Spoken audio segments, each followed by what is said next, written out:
Give me Diego Pavia. Give me the quarterback out of Vandy. Good for you, Just David. gamers. Good for you, David. You know it's bad when someone has to say good for you right after it. Good for you, Dave.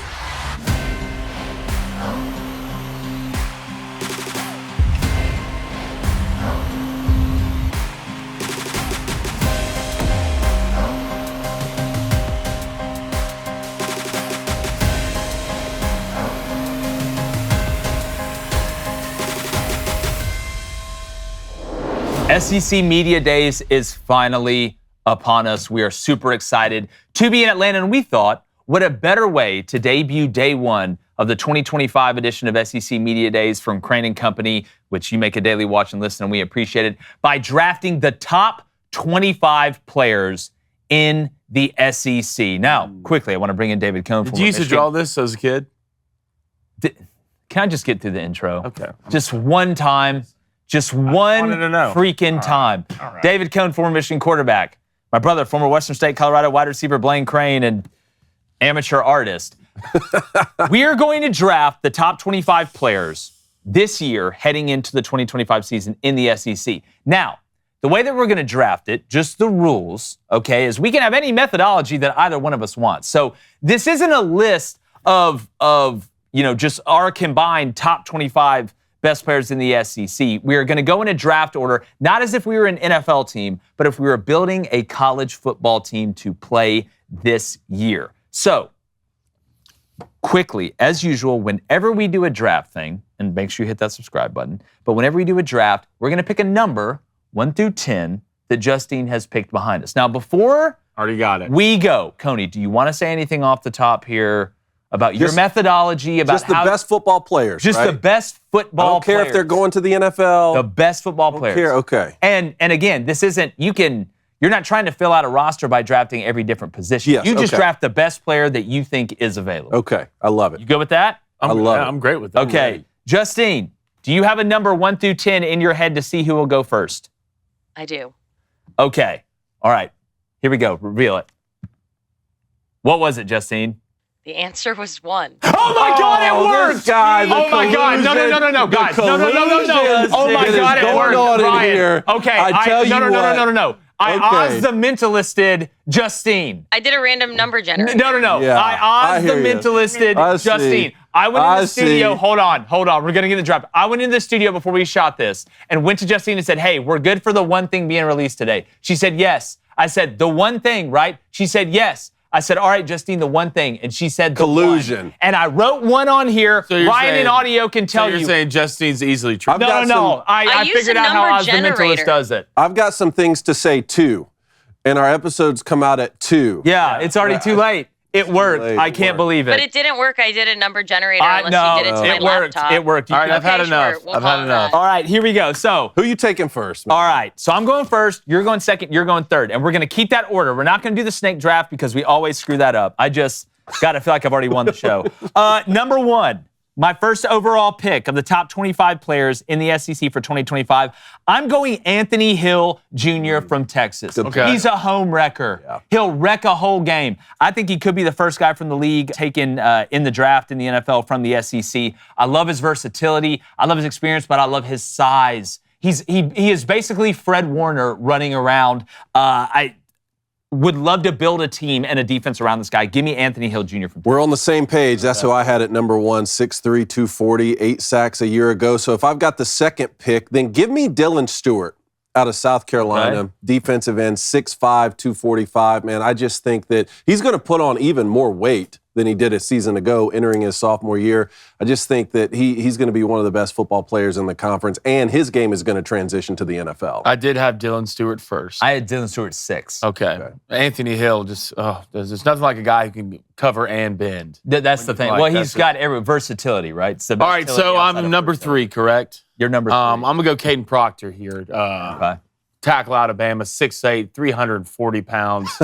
I mean, that dude's basically the mountain from Game of Thrones. A little bit of inconsistencies last year, but I think you're going to see that fixed this year, especially with the offensive line they're going to have. I think Caden Proctor probably will be the number 1 tackle taken in the SEC out of the NFL. Well, he just got to be more consistent. Yeah, right. That's the thing with Caden. He's got all the ability. His strength is off the charts, too. Wouldn't shock me if he was the first guy taken from the SEC in the draft, depending on who picks them. That's not a bad pick at all. All right, with my second one, and again, just overall football player, I'm gonna stay on the defensive side of the ball, and I'm actually gonna draft Keldrick Falk from Auburn. Really?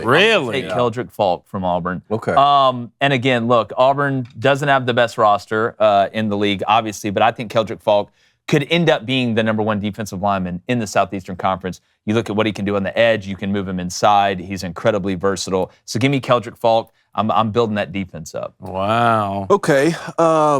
So this is the 5th overall pick, right? Yes. Give me Ryan Williams. I'll take the wide receiver out of Alabama, 865 yards a season ago. That was on 48 catches for an average of 18 yards per reception, 8 touchdowns to go with those numbers. Like, we saw what he was able to do at the end of the Georgia game. I'll take Ryan Williams with my 2nd-round pick. Not a bad pick there. I'm going to go back to Texas here. I already know we have Anthony Hill Jr. I'm going to go Colin Simmons. You're going to go Colin Simmons. Okay, I had him at 10. I mean, 6'4", 250 pounds, can do everything you want him to do. Hell, could probably be the signal caller on the defense if you want him to be. Can put his hand down, can get into coverage, can tackle in space, quick twitch. So I'm going to go Simmons here. And 9 sacks in 2024. I mean, that defensive line at Texas, man, that's just one of the things that gets, I keep going back and forth who I'm going to pick out of Texas and the Buckeyes when they go to Columbus. They both have strength in different areas, but that defensive line for Texas. Well, the more I actually look at that game, and I want to see where the number ends up, but the under's just smelling better and better with 2 new quarterbacks. The Ohio State game? With the Ohio State-Texas game. Colin Simmons and Dylan Stewart. I mean, 2 young guys coming off the edge that are extremely talented. All right, I'm gonna go ahead and get a quarterback off the board here. And some people will think I'm, again, crazy, but I think this guy is that talented. Give me John Mateer. Taking John Mateer with my next pick. Again, some people will go Lenore Sellers. I get that. Physically, Lenore Sellers is more dominant than what Mateer is, but I think Mateer, he's more on time right now because of experience. I can't wait to see him and mix with Jay Knott, and the offensive line I think will be better at Oklahoma. So give me Johnny Mateer. All right, so this is my 8th pick. I'm going to take, could go quarterback here, but I'm actually going to take Jake Slaughter, the center out of Florida, 6'5", 308, was only penalized twice a season ago and didn't allow a single sack. If you're a young quarterback like DJ Lagway, you like to have a guy like Jake Slaughter playing center for you. Yeah, that's a great pick. It's not a bad pick. Feels a little early to me, I'm not going to lie. But I'm going to go Lenore Sellers here. Okay. It's coming.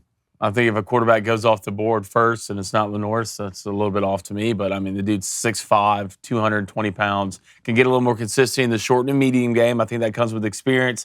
But I don't think there's a ceiling for this guy. I really don't. I think he's the best running quarterback in the SEC, has one of the best deep balls in the SEC, and the things that are running around him is only going to help. And when I look at a prototypical guy, and I think John Mateer, what he did at Washington State was great. I still want to see it in the SEC for sure. But I think Lenore, from a talent standpoint, I'm not taking anybody over him. So right now, Cone, for the people who said, how do you pick 2 quarterbacks and one of them not be Garrett Nussmeier? Well, what is that? Again, I don't want to get ahead unless of your you take him first. And this, again, this is a list of just really, really good players, right? This isn't this guy didn't make the list, so he's a bad player. And this is before the season. Obviously, after the season, we need to do a top 25 after the season as well. But I love Garrett. I love his anticipatory abilities. I just don't think overall physically he would be a top 2 guy. I'm all about tools. What tools do your quarterback have? And Nussmeier has a lot of tools. So you're going a little bit more off potential. But yeah, a little bit off of potential. I get that, though. The availability to be a dual threat, it weighs a lot more than me than just a guy that sits back in the pocket. So off potential, you must be going Arch Manning next. No, I will not be going Arch Manning next. I can't wait to see where Blaine picks him. The next guy I'm going to go with, and I've got to get back close to the line of scrimmage here. I'm going to go get another defensive lineman. Give me L.T. Overton from Alabama. Yeah. You talk about a physical freak. From Milton, Georgia. From Milton, Georgia, which if you've ever recruited in your life, you know how good the state of Georgia is, but especially Milton. I believe Carl Lawson's from there, too. I know he's from Milton. They may not have played at the same high school. But I think L.T. Overton, when you look at the size, when you look at the explosiveness, when you look at the versatility, I know some people would take Tim Keenan here from Bama. I get that 100%. Yeah. But I'm going to go L.T. Overton. I just love the way the guy plays with his hands, and I think the sky's the limit for him. So that's 10. So man, 11. Great picks, guys. Great picks. I had all those guys on my list here. I'll go back up and get Garrett Nussmeier, though. quarterback out of LSU. I think the only returning 4,000-yard passer coming back this season. And look, he can make all the throws. He can make the NFL throws. Got to limit some of the mistakes, especially in big moments. But I think that he is a gamer. I think he's going to do great things in 2025 for LSU. All right, I guess the quarterbacks are coming off the board here. I'm going to go DJ Lagway. Okay. Really? Okay. Yeah. I didn't have him in my top 25 Okay. just with the health issues, and I just wanted to see a little more. Yeah, I've heard, the only thing I've heard is good things when it comes to his shoulder. Obviously, had shoulder surgery. One thing he can improve on, obviously, his completion percentage. He needs to get up a little bit. But from a talent, explosiveness, the dude's absolutely huge, dual threat. And some of the throws, if DJ Lagway can be healthy and full potential, I think you can put him right up there with the Norris Sellers from just an accuracy and going through progression standpoint. So I'm going DJ Lagway here. The quarterbacks are slowly coming off, but there's another one out there. Oh, I'm sure we're going to get into it. All right. I can't wait. Yeah, I know who that is. It rhymes with starch. 13, I'm going to go offensive line, and I'm going to go Austin Barber. Oh, what a good pick. I'm going to go Austin Barber from Florida. When you look at tackles around the league, there's obviously a lot of talent that's returning. I look at this Florida offensive line. I mean, you talk about Jake Slaughter. I thought that was a great early pick. Yeah, I think he could possibly be the best center in the country. Guys, All-American, can help DJ Lagway out. But Austin Barber at tackle, very, very consistent. Excited to see where he ends up going off in the first round, probably next year. Oh, I love that pick. 6'6", 314, great first step, quickness, and that offensive line at Florida.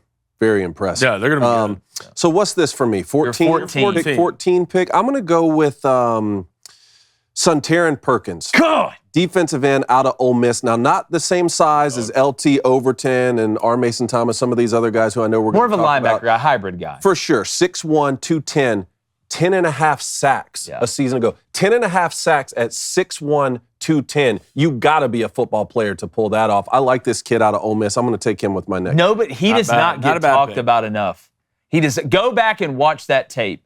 You talk about a guy that's also sideline to sideline, a guy that can cover up some mistakes. Whether it's hand down, whatever, I think. With all the flashiness of Ole Miss, sometimes defensive guys can. Well, that's the reason they're better, is because they're better on the defensive line in the front seven. That's so I'm 14, correct? You are you're 15. 15. God, I can't believe this guy fell away to 15. Give me Cam Coleman. Okay. I think one of the best receivers in the SEC already. You want to talk about size? He reminds me a lot of AJ Green. Has he proven enough? I think so. He had 8 touchdowns a season ago, which was the same amount as Ryan Williams. True. And the thing about Ryan is Ryan felt like he kind of hit a wall halfway through the year. Cam's last 3 games, I believe, he had over 100 yards receiving to finish out the year and a couple touchdowns in almost each one of those games. So from an NFL body, just an absolute receiver you want, Mr. Go Get It. If you throw it up, jump ball, give me Cam Coleman, baby. I don't think 15. I don't think that's a bad pick at all. All right, I got 16. Summer's firing up, and so is your grill. But here's something that'll make you think twice about that next barbecue run. Did you know that over 85% of grass-fed beef in stores is actually imported?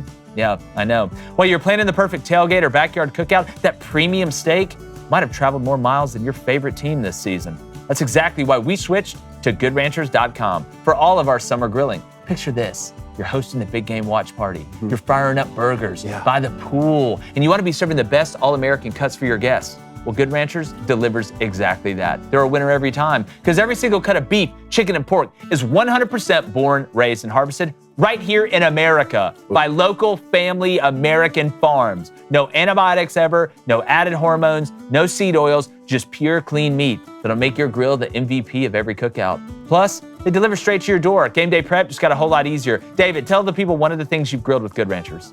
T-bone steak. Amazing answer. Here's the deal. If you subscribe to any Good Ranchers box today, Blaine, what have you grilled? No, it doesn't feel like you wanted to. Well, subscribe to any Good Ranchers box today, and you'll get your pick of free meat for life. I'm talking free Wagyu burgers, hot dogs, bacon, chicken wings in every single box. When you use our code BOOSTER at GoodRanchers.com, you'll save an extra $40. So hit up GoodRanchers.com, use our code BOOSTER, get that $40 off plus free meat for life. Good Ranchers, American meat delivered. Make the easy play.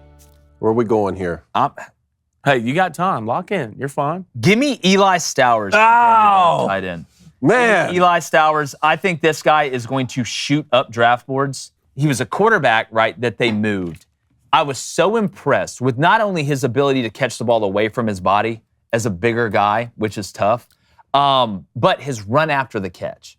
Like, he's got some wiggle, and he was a lot more polished running routes, I thought, and was really the security blanket for Diego Pavia last year in big moments. So give me Eli Stowers at tight end. I think the kid's an absolute player. And a Vandy guy, going 16.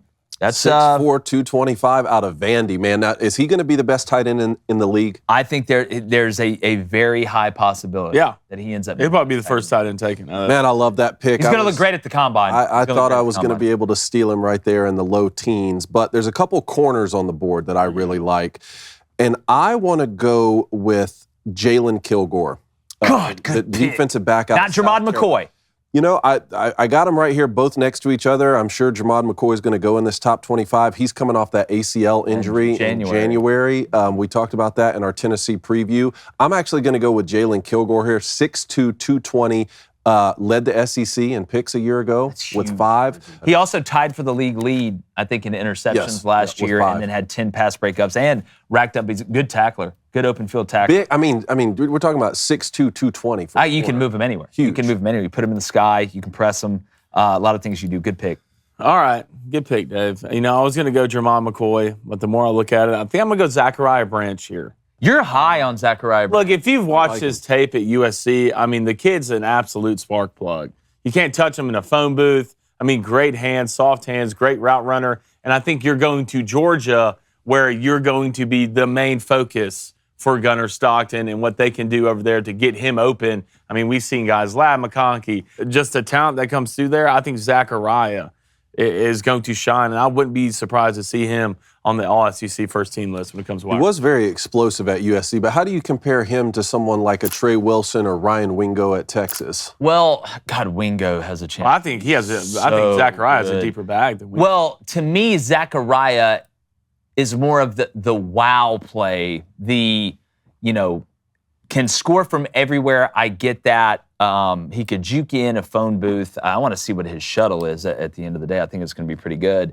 But I feel like he's more of a wow guy. The consistency with him and overall as a route runner is where I think you may see the most growth this year. And if he's able to put that kind of backyard style of play that he has with a polished up, more experienced ability to read coverages mid-route, even on option. You talk about a guy that could kill you on an option route. Yeah. If Gunnar Stockton and this guy are in sync on the option route, there's going to be a lot of problems. I just want to see, I wonder where he compares to, not even like a Eugene Wilson, but like a Eric Singleton Jr., right? How fast is Branch? He's got to be 4.4 at least, right? But like Singleton's like 4.25. So I want to see him be more polished, but he's got all the talent in the world.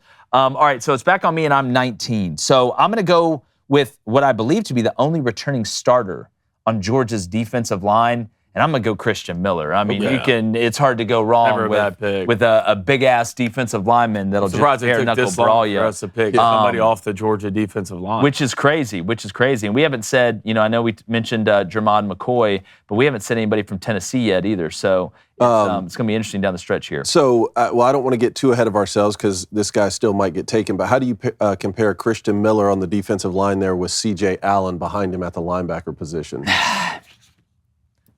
Rusty Manziel came on here in our Georgia preview, and they are very, very high on C.J. Allen and the linebackers that Georgia pumps out. It's like Wonka's Chocolate Factory. It's all different, but it's all good.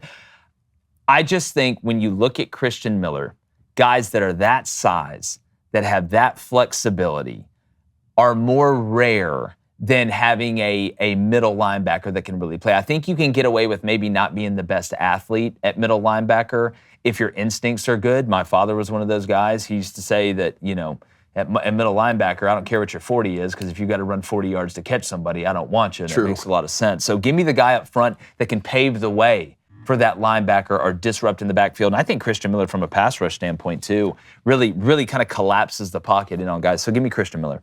All right. What am I? Pick 20 here? You're 20. Big 2-0, Dave.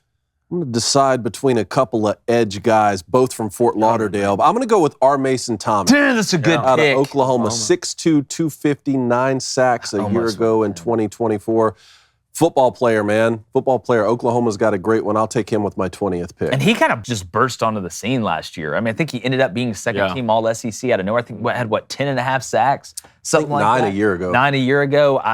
Again, we talk about versatility. He's a guy I think you could drop like off the edge. 6'2", 250. It's not like he's a, Oh, you can trust him in space. Like, I just, again, whether it's zone read stuff, RPO stuff, he's athletic enough to kind of erase. Those guys like him, and even with Anthony Hill Jr., who you took with the first pick, they serious Justin Houston vibes. And I played with Justin in high school, and I saw what Georgia did with him a little bit under Mark Richt. Can play linebacker and can stand up, but he's really going to put his hand in the ground and go after a quarterbacking. Without a doubt, but it's so funny how you always talk about dual threat players at quarterback and on like offense, right? And a running back that can has good vision, runs hard, can pass protect and run routes. We really don't ever talk about dual threat players defensively, and I'm not even talking about just defensive ends that you can drop or linebacker and hybrids. Safety, Jabril Peppers type vibe. Dude, guys that you can mix and match or put at nickel depending on situational stuff. That there is hard to find. That's why tight end, I think, is offensively the hardest position to find an elite player, because I think there's less of them out there than anywhere else. Maybe tackle, but I think tight end too. So, all right, Blaine. 21 here. 21. I mean, I got to go Jermon McCoy. Okay. I think it's time. Before the injury, 12 games, 4 interceptions, 9 PBs.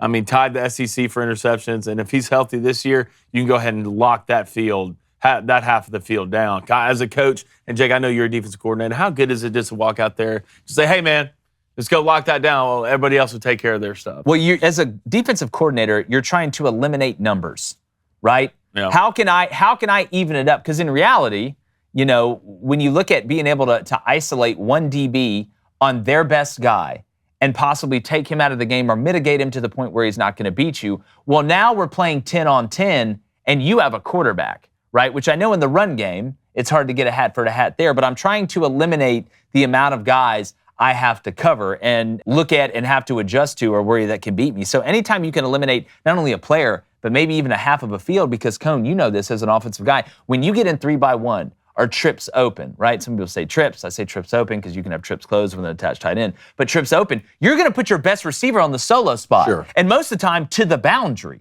So that could eliminate that whole half of a side of the field when you're in trips and give me that backside safety to truly cross key number 3 so I don't have a linebacker that's got to be locked up on a guy the whole time and I get caught with my pants down in front of him. One thing I'm interested in with Jermon McCoy is, Will Johnson a year ago at Michigan was a certified top 5, top 8 pick, right? Dealt with some injuries, and he slipped and fell in that NFL draft. I hope that doesn't happen for McCoy. Fully healthy Jermon McCoy, it will be a top 3 corner in the SEC. Yeah, I believe that wholeheartedly. Without a doubt. We'll see. And now ACLs, you can come back so quick. All right, so I got the next pick, and I've got 22. Give me Eric Singleton Jr. About time, yeah. Give me About Eric time Singleton Jr. Again, I know people say, oh, well, this is the second Auburn guy you picked. I don't think you have to be an Auburn fan to look at Eric Singleton Jr.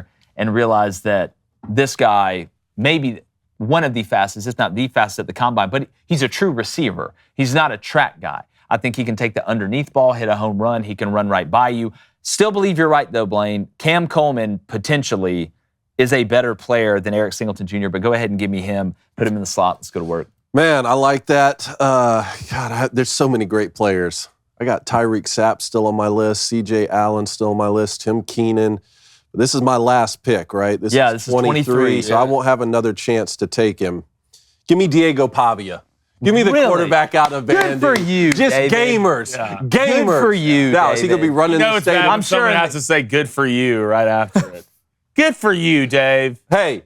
We're all happy for you. Hard-working player, okay? 3,000 total yards at Vanderbilt, 28 TDs. Yeah, write a book about it. I don't know about taking over the state of Tennessee. He might need to chill. They did lose to Georgia State, okay? So good team that year. Yeah. Georgia State, good team that year. So I'm 24. Pavia. You're 24.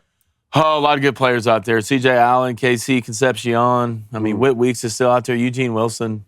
But I'd be remiss if I didn't put Arch Manning. Okay. You're going to take Arch, Okay. huh? But Arch Manning. Okay. I'm cool with that. From a potential standpoint. So if I didn't take Diego Pavia, I'm taking you were Arch. still going to take Arch? Yeah, I was taking Arch. Okay. Potential standpoint, being that offense with Sark, Crain, Wingo, Wisner, running back, the offensive line they're going to have. The hood's cool with him. I mean, I think I think he's at least 24 is okay. 24, yeah. 24 is okay. All right, 25th. I can't wait to see the comments. 25th, I got the last pick. Can I take No. Jeremiah Smith with only one arm? No, He'd that's probably a be whole higher different than. league. If I knew that, he'd be higher than 25. Okay, so with my last pick, We'll do honorable mentions as well. we'll go some honorable mentions. Give me Tyreek Sapp from Florida. I like it. That was the other one. Give me Tyreek Sapp from The fact that Florida. C.J. Allen's not on this list is. Well, we're doing honorable mentions, man. Is that your honorable mention? I got a couple. You got a couple? But Tyreek Sapp's a great pick, though. Dude, he's such a good player. Older guy, too. I'm so Yeah, Tyreek interested. Sapp, When we were talking with Chris sacks. Doring last week on that Florida preview, you need to go back and watch it if you haven't. Like, this Florida front seven, because, I mean, you could throw Caleb Banks on there. To be honest with you, if I was feeling really dangerous, I may have taken L.J. McCray.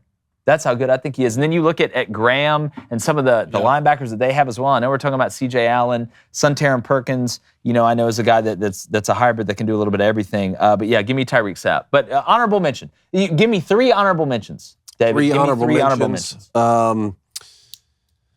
Kevin Concepcion, Okay. transfer from NC State to Yep, Texas I like A&M, that. wide receiver. C.J. Allen, linebacker out of Georgia. And about Tim Keenan III, defensive tackle out of Good one. Bama. It was between 25. him and Sapp for my 25th pick. And you're big on Taft, too, right? Michael Taft, that's going to be possibly not to get out in front. Was it Will Lee from A&M? Yeah, look, A&M's not, guys, did we take an A&M? No, Casey Concepcion was only honorable mention. Well, there's about to be another one. Okay, who? I mean, Le'Veon Moss for Running A&M, back. I think might end up being the best running back in the SEC. Why do people not talk about him more? Well, he got hurt. Because He got hurt, and he was splitting time with Reuben Owens. Yep. He's also a good player, but I'm telling you, a name you want to remember, Le'Veon Moss. I think, did we say Deontay Lawson? No. No. Deontay Lawson, Put him up there. top 5 linebacker. I mean, the guy at Alabama, can do everything you need. Then I'd probably go KJ Bolden, safety out of Georgia, who's an absolute thumper. Well, Just fears and nightmares when you see that guy coming down. you had 2 of mine on there. So my honorable mention, I'm going to go Michael Tapp from Texas. Yeah. Like, again, do I think he's going to be a great NFL player on this side or the other? No, but that's not what this overall is. I think he's a damn good football player. I think he's a leader in the back end. I think he is so valuable to your team overall, not only culturally, and he's a good player, but getting guys lined up, making sure everything is buttoned up, not only in the back end, but communicating with the linebackers, obviously, to make sure everything in the front seven's fine. Second one, I'm going to go to A&M, Marcel Reed. I'm going to tell you right now, at the end of the day, He just hasn't done enough to be I top 25. again, there's some of these other guys that I think we could say the same thing about. I mean, Colin Simmons, we have really, really high, and he showed flashes of it, but I think Marcel Reed, coming in as a young guy who'd never really started or played in the situations that he was in, and to be able to start out how he did, I think he's fantastic. I had KJ Bolden, I had Deontay Lawson under here. If I had to take a third one, I'd probably go to Texas, and I'd take Wisner, the running back. Yeah, what about Whit Weeks? Witt's up there. The one I'm interested, look, I was going to say this, and I'm glad he wasn't on anybody's list, because Harold Perkins Jr., Yeah. it's like you Wild want to card. live in the past when it comes to him and what he did that one year, but he's just fell off. Well, he's been moved around, but so he's much. talented enough For to, sure. Again, they have to simplify what he's doing, get him in the right spot. He's coming off an injury. But, I mean, look at LSU, Patrick Payton, too. I know at FSU it wasn't what everybody thought it was going to be, but I think a lot of that had to do with everything that was going on at FSU. If he ends up playing to his potential, I know there are scouts that are watching this guy like a hawk when you look at natural ability. So You're talking about Wisner, the running back out of Texas. Travion, right? How do you compare him with the C.J. Baxter kid?